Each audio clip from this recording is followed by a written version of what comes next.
one of our very first visits here to Togo, we had a woman who had come.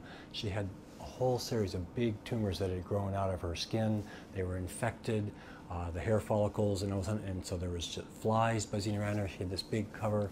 The small ones were here, and they were about the size of 2 grapefruit. The big ones were back behind, and she was sitting in our screening. We had this big auditorium, and she was sitting there, but she was sitting by herself. No one else was next to her because their noses were telling them move away because the stench coming from her is great. And she was looking very anxious. And one of the young people on the ship, I still don't know who it was, came by, saw her obviously in real distress, came over and put his hand on her shoulder and just said, no, just the doctors are going to see you, don't worry.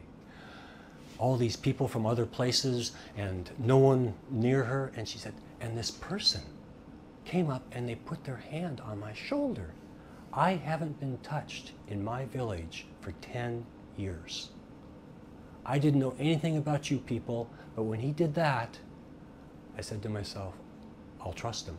I'll trust getting onto a piece of steel that floats on the water. All these wild things in her mind didn't matter because somebody touched her.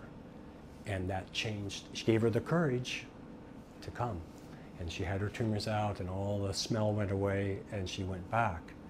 But I think, sometimes we think it's all the high-tech things and so on, but sometimes it's just when your nose tells you to go one way and your heart tells you to go the other way, listen to your heart. And a lot of this work is work of the heart.